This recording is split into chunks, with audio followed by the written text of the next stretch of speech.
आए और गए और कितने मौके मिले तुम्हें, पर इंसान ना बदले ना बदलेंगे।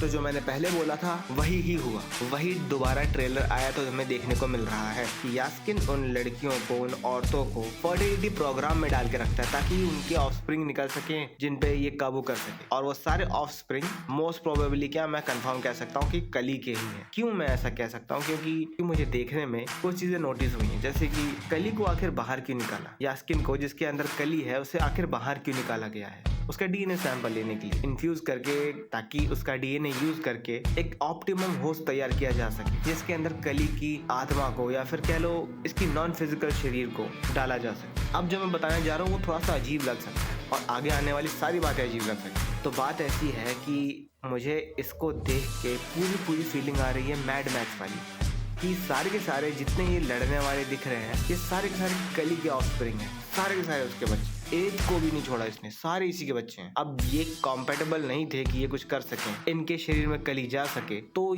कली इनको छोड़ तो सकता नहीं है, मार देगा तो इसका क्या फायदा होगा। तो इसने सारे बच्चों को अपना गुलाम बना लिया और इनकी माँ को मार दिया, क्योंकि उनसे अब इसे एक परफेक्ट ऑफस्प्रिंग नहीं मिलने वाला जिसके ऊपर ये काबू कर सकती थी ना। पागल थ्योरी। अभी एक और थ्योरी सुनो। अपनी बुज्जी पूरी तरीके से अपने आप को रिफॉर्म कर सकती है। जी हाँ, बहुत अच्छे से रिफॉर्म कर रही है, देखो।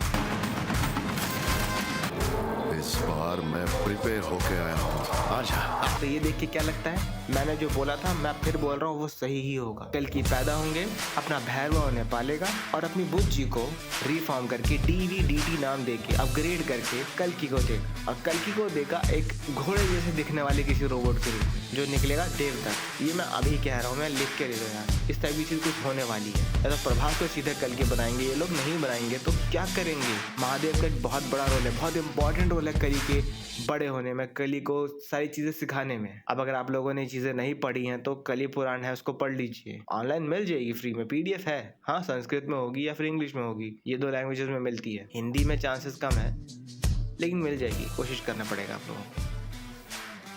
और हाँ, ये भी देखने को मिला कि अश्वत्थामा कितनी बुरी तरीके से पिटा था, और पूरे कुरुक्षेत्र के युद्ध में ऐसा कौन था जो अश्वत्थामा पे हाथ उठा सके, किसके अंदर इतना बल था, किसके अंदर इतना साहस था, ये भी बताना पड़ेगा। मतलब आप लोग नहीं सोच सकते कि श्री कृष्ण के अलावा आखिर कौन हो सकता जो कि अश्वत्थामा को एक बार में उठा के फेंक दे, और इतना जोर से कि हाथी को धक्का देते हुए निकल गए। तो हमें अश्वत्थामा का प्रॉपर रूप तो देखने को मिला ही, उसके साथ साथ हमें ये भी देखने को मिल रहा है कि श्री कृष्ण ने आखिर ये डिसीजन किस लिए लिया था। कि अभिमन्यु की जो पत्नी थी जिनके ऊपर अश्वत्थामा ने ब्रह्मास्त्र का इस्तेमाल किया, उस चीज को देख के जिन्हें गुस्सा आया वो थे श्री कृष्ण।